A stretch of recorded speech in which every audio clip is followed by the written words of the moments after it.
All right, well, let's get rolling because we are a little short on time. Um, Thank you all for joining us today. This is our Business Owner Perspectives series, Entrepreneurs Revealed. This is something we do every other month or so, just a quick interview with one of our business owners. Today, we're going to be talking with the advisor of one of our business owners, Don Satina. Hey, Don, thank you for filling in at the last second here. No, you bet.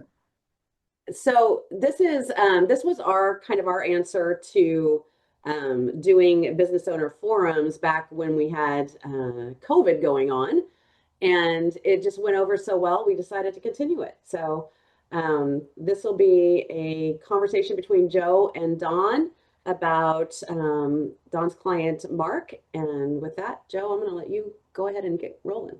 Actually, that's perfect. What I might do is start this out. First off, so you all know, we, on a regular basis, every other month, there are about 35, 40 of these on our Founders Group website and our Southern California Institute website. If you're ever interested in hearing how the business owner thinks, what drove them in their business, how they got there, how they decided originally on their advisor group, what caused them to lose some of their advisors in their advisor group and add others, what caused them to think about going to market, whether they did and sold, they did and did not sell, or it failed through, they regret it or they're happy. There are close to 40 of those interviews on that, which Ella will send a link off to you to get to that page. Today, Don's business owner client hasn't shown yet, which is why we started 5 minutes later. So what I'm going to do is I'm going to beg Don to let me talk about not that business owner that we were talking about, but we've got another set that Don is in the middle of. Rather than the business owners that exit, like the one that was coming in, there were business owners there were two of them, two business owners, cousins, were in the middle of their sale now. And what has happened is one of the cousins that was given their shares but really never worked in the company is now a half owner. The one that's worked in the company that built it wants to keep the whole company and wants to exit the one that inherited some of the business because they're not really adding to the business. And they never said it, but it's almost like there's a little bit of drawdown over here. So we've got one, this older cousin, that wanted to buy the other one out. When they came to Don, it was, are we selling all together? Are one going to buy the other out? What are we going to do? And Don represented one of them. And Don, are you okay if we just talk about the two of them? Yeah, no, that'd be great. So within these two, business owners that come together, one hasn't inherited their interest. They work in the business part-time. They call it full-time, but it's nothing like the guy that's been there forever that grew it. And they're trying to say, do we sell out? And during that process, the possibility of the one that's established in the business buying the other one comes to fruition. You can imagine you've got one that's saying, I'm going to buy you out. You never really worked it. I'm going to pay you a little less for these reasons. And the one that just got it, that spouse, that one that just got it, that spouse saying, wait a minute, we need a bucket of money to retire and live a great life. We want a bigger number. And Don, the advisor, is in the middle. And Don's helping them. Don at some point reaches out to us for two reasons. One, what in the world could you do to cause this deal to happen, minimize the tax, let them keep the most, let them not destroy their family relationship? That's goal number one. And goal number two is not to lose both clients, but to keep them both for Don. Oddly enough, we have other advisor that's in the mix that would like to hang around. And we've got some conflict. So Don, how did I say that wrong? No, I think that was pretty good, Joe. It's very impressive, but you got it. I mean, we've been in a process for a while now, and we've been working on this for a year for various reasons. We had some hiccups early on, and it's just taken a while to get to this closing coming up because of all the dynamics of the case. But you framed it just fine. So we're going to use the first names of the two gentlemen without their last names or their company. So Don, which client did you represent before? Gene. So Gene and his wife are the new partners. How long had Gene had his interest when you entered? His interest in the company? Yes, sir. Yeah, he had his interest since the inception. He just didn't work there. I see Ashton. She just turned on her computer. Hello, young lady. That color is stunning on you. So he had it how long, Don? He had it since the inception, which was good grief, 20 years ago, when it was given to him by their uncle. Sure. And then Jay had his the same. Yep. And Jay works a little harder in the business. Would that be fair? Well, yeah, Jay built the business for So sure. why did Gene come to you? What is Gene wanting to do? He first talks about it and he says, you've been doing financial planning for me. We're thinking about this. What's his first words about the possible sale of the business or getting bought out? What are his first thoughts? Well, it was really about, hey, I'm 65, I want to retire. So that was the impetus. He had some health issues in the past, but he's doing fine now. But he just really wanted to, he was ready to retire and, go to the next phase. And I was trying to figure out, well, how do I do that when I work in the business, but how do I exit? How's that? What's that look like?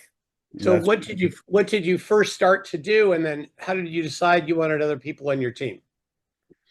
Well, it's beyond our skill set at the time. I was growing the exit planning practice, and obviously, I was involved with Simon and yourselves, and going and doing our workshops every month, and that kind of helped. It was the impetus of really bringing you on board because of the your firm and the expertise of your firm. More importantly, how you carry these conversations with two individuals that are quite complicated because one really the other person, Jay, was really driven to make sure that this whole concept of whatever we do does not disrupt the family dynamics because they're cousins. And he ran into a bad situation years before in another situation, and it really broke another family apart within their family structure. And he was adamant that whatever we do, we need to make sure that this happens correctly. And I have my cousin that I can walk next door and shake his hand and say, "Hey, we did a good job here, and we're still okay as cousins." So it was a big So, impact. you mentioned your monthly program. Did your client find out about your planning like this from your monthly program? Did their advisor, or was that just coincidental? No, he actually did because we've been doing it for a while, and that was the impetus really that he didn't know we did what we did, because it was a new component about 3 or 4 years ago that we started to build out, and he was unaware of it. He was, he's been a client forever, personal client, and that was all new to him. So he saw the additional expertise that we had in this area. Obviously, he trusted us, and he decided to move forward with us because he thought we'd be front and center, being able to accommodate whatever issues might happen. And he was getting a lot of feedback from other professionals, and it was confusing to him. And they were just singular items. Hey, I can take care of this. And there wasn't any coordination or deep plan involved, and certainly no sophistication around conversations that needed to be conducted. So Don belongs to both our Certified Wealth Planning Advisor program and our Certified Founders Group Associate program. And within that, we do online education where a variety of advisors around the country, attend the same webinar at the same time. And they do so in their conference room. And in that conference room, Don is there. Don gets materials ahead of time. He sends that to the other, usually professionals, sometimes potential clients, ahead of time. And then when they come in his office, he spends about the first half hour talking about the case. And he's already got notes. He's already got notes on the case itself and some preliminary ideas that they have not seen the answers to. So he facilitates those either advisors or clients or a blend to do that. And then at about the half-hour mark, that he's fed them some wine and some cookies and cheese and crackers and grapes and loved on them a bit. Yeah. He then enters this joint Zoom that all these different offices around the country are at. And we end up facilitating about 45 minutes of a conversation about the case. We talk about how the case sourced. We talk about how the case built, what the particulars were of that family and or that business owner. And then we brainstorm with all the different rooms around the country where, like Don as a host would say, well, our room came up with these ideas. And let's say that Tim that's on here or Mo would have say, hey, we thought about these things. So it would show how collaboration works across the country. And Kurt would do the same. And then we would end up going through a design book and saying, well, with those facts, this is what we did and why. That design book goes a deep dive of an explanation of how you analyze what's there, and a deeper dive of what the solution we came up, what the cash flows per strategy were, what the integrated cash flows were now 7 years out and 15. So his client saw that, just like some of his advisors see it and say, Don, didn't know you do that. So you all might start to consider doing the same type of thing, even if you're doing it on a webinar where an expert is not in your area. You could just do that one or join a program like ours where you could be one of many. By doing them once a month, it gained momentum for the world to know, Don's world to know, that he did this kind of work. So Don often gets the comment, I didn't know you did that. I love and trust you. Will you help me? I didn't know you did that. I love and trust you. Will you help me? And that comes from advisors, and that comes from clients. So that being one of the lessons here, Don, did the two partners have any hope that they could work this out, or were there starting to be friction because one wanted out? Well, yeah, there was certainly friction because the gentleman that built the company, built the company. He was very gracious and with his cousin because his cousin just came on board in the last 4, 5, 6 years. He had been working somewhere else for the other period of time, but yet he owned half the company. So you can imagine, the conversations that might have transpired. Okay, Uncle gave us the company. Here we are 20, 25 years later. He came on board 5 or 6 years ago to work with him. And now he's exiting and he's, taking half the company with him. It was dynamic, but the other cousin was just fine with it. He was very gracious. He said, hey, that's what my uncle wanted. But there's obviously some very interesting conversations, to say the least, on how we do this and what price tag we put on it. So neither wife were in the business, but Don, did the wives have any sort of power in that conversation? Yes and no. So one wife was, just really leaned on the spouse and knew this they were going to take care of everything else. The other one was the driver of the husband, really helping him out because he was not an aggressive type person, and she helped him out, work through the scenario, saying, "Hey, we got to get this done. We got to make it fair." And it just there were quite a few comments there to make everybody understand how the dynamic's going to work and that you're going to be fine. You're going to have plenty of money. Things are going to work out just fine, but. These type of conversations are just, the whole process is rather interesting to me. But once you get through it, and as I say, we're at the end here. It's amazing the results that we've accomplished, both from a family point of view, which is the bigger issue, as well as the financial point of view, and it leads to tremendous. These are cases that obviously you are never going to lose. And it's a substantial amount of money that we get to manage also. And these are sticky assets that and good referral sources for future business down the road. So we look at it as a long play. Oddly enough, both guys who've been working together for about 5 years, the one that came in at the 5-year mark that had the interest from before, that wanted to work in the business, wasn't really generating more business, wasn't really causing it to be worth more. The guy that'd been there forever was. And he was thinking, every time I make this business worth more, I got to write you a check for you to leave and have fun vacationing, and I'm still working to pay off a loan I'm going to get in order to give you money. You got to be kidding me. The one that was there that had it from the uncle that worked for 5 years, that spouse said, "You're the real value. We should get a big chunk of money. Oh, by the way, I want a house on the beach. I want to remodel my current house, and we have to have this kind of money every year." And Don does the analysis of that to say, if we sell one to the other, and we want to buy that house on the beach, we want to remodel the current house, and you want this much a year, and Don does that, and Don does the math work.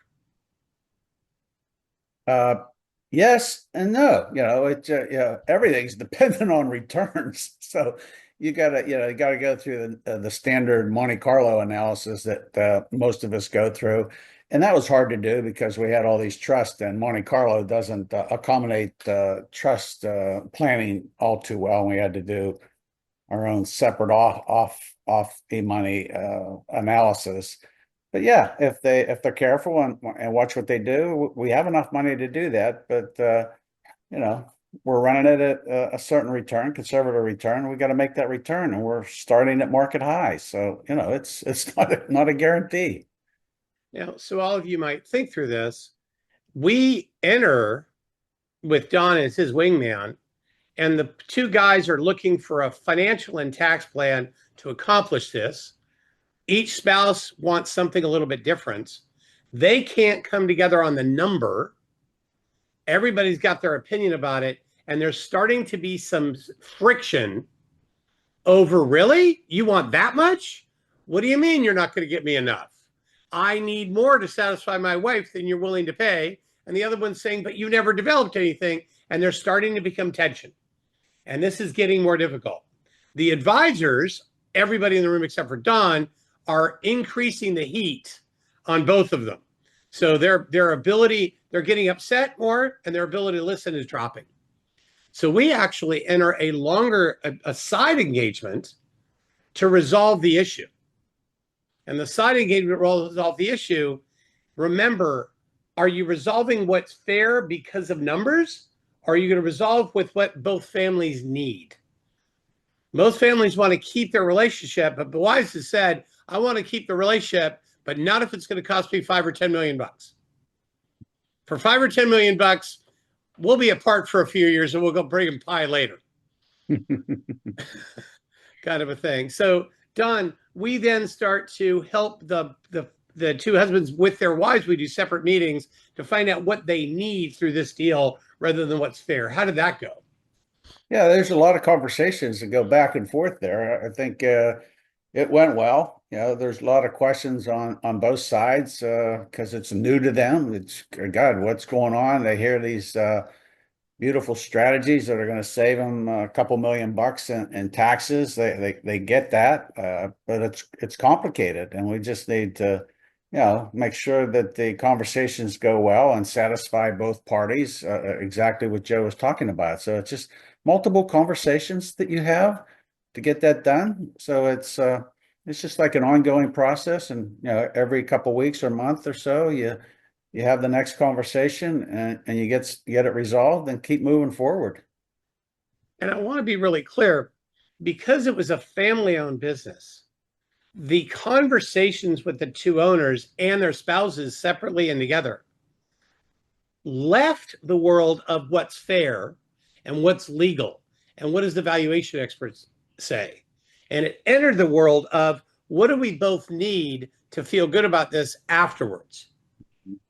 So with a family-owned business, it was less about what the accountants and attorneys were saying you should get or pay, and more about what do we need to move forward.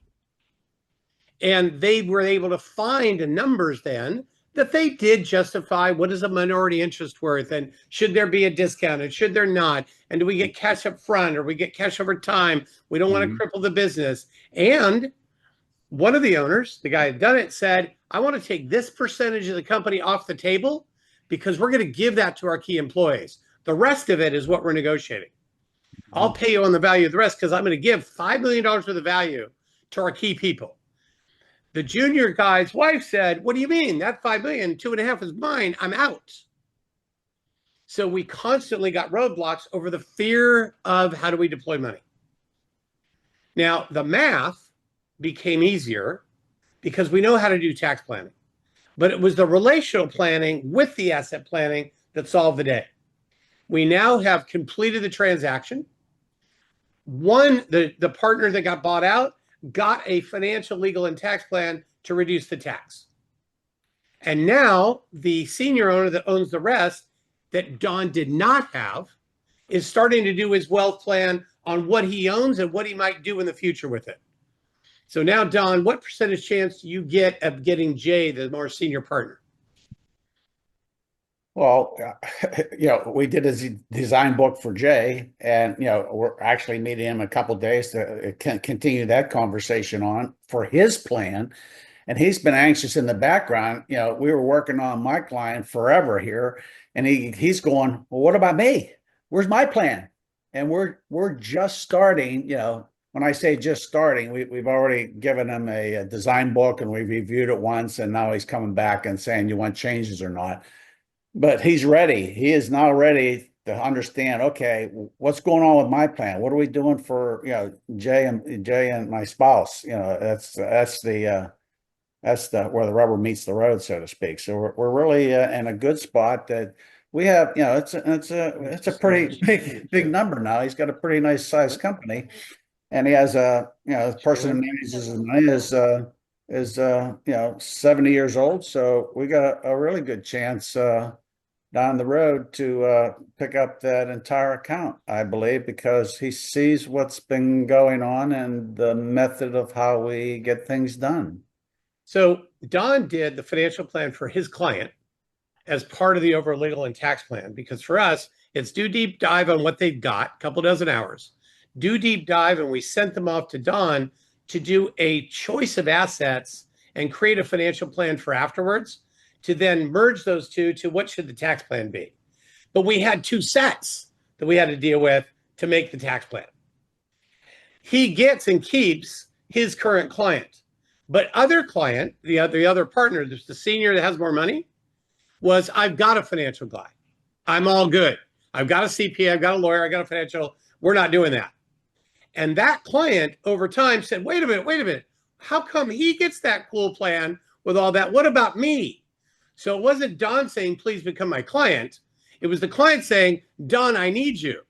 And then me as the attorney saying, well, if you want to, Don does financial planning and he does an analysis of how the assets are going to distribute over time as it relates to your family. And Jay says, well, my guy's never talked about that. He just talks about ROI. And Don says, well, absolutely. Because we get into all that, we do the tax planning, the legacy planning, the asset protection planning, the charitable planning, and he's not getting that from his current counsel. And so that's what he's seeing in addition to the investment planning. But those other four components are rare to see other advisors do. So I think that is the linchpin that really will facilitate us moving forward and having him come on board, maybe initially at a smaller level, maybe not, we'll see. But he's looking to sell his company in the next 2 or 3 years, and it's right around the corner. And remember, everybody, he had the one, had no shot at the second, did deep planning. Every time they wanted to re-meet and think about doing it again, we never charged them extra. We kept on saying, whatever you need, and we managed to it. Bigger clients saw the level of detail Don was doing and saw true financial planning for the deployment of the asset. Said, wait a minute, what is that? And then Jay's wife looks over and goes, whoa, they're planning not only for Gene, but Gene's wife, if he lives longer. Jay's wife says, I want one of them there. What the hell is that?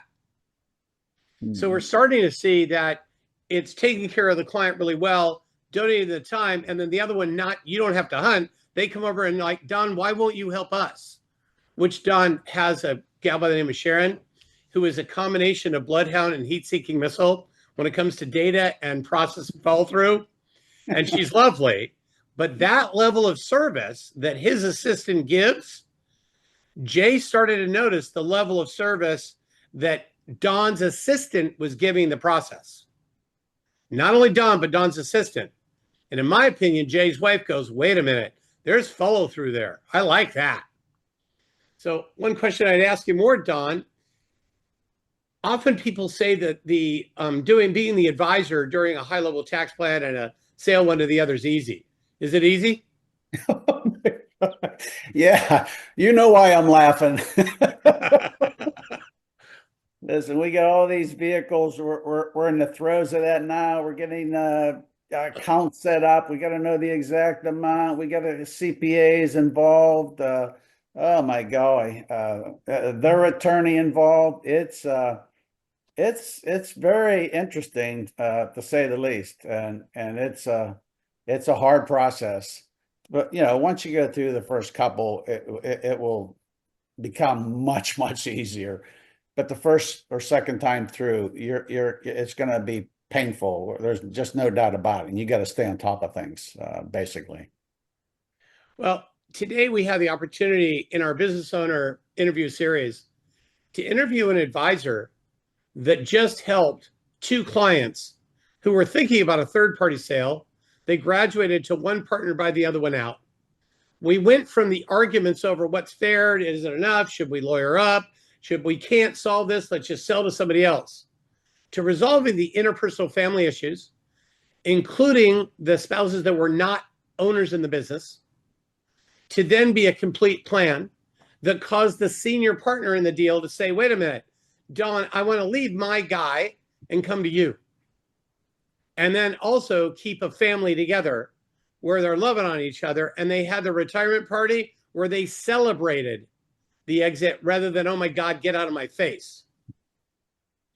And we're now planning for the more senior partner on their 2 or 3 year run to be able to build the company and sell for a bigger number, while Don was able to capture the assets under management for what was bought and will continue to be. So in our business owner series, we've just spent time with Don, a financial advisory practice business owner that too helped a family not destroy a cousin's and second cousin's relationship, but instead enhance it and make a plan and acquire the second client as well. So it's our hope you all enjoyed today. That's our half hour. Please come back for our other business owner series. We typically interview the business owners themselves, and I'd say about once a year, the advisor of the business owner, to give you an idea how that goes. Blessings to you all. We'll see you soon. Thanks, everybody.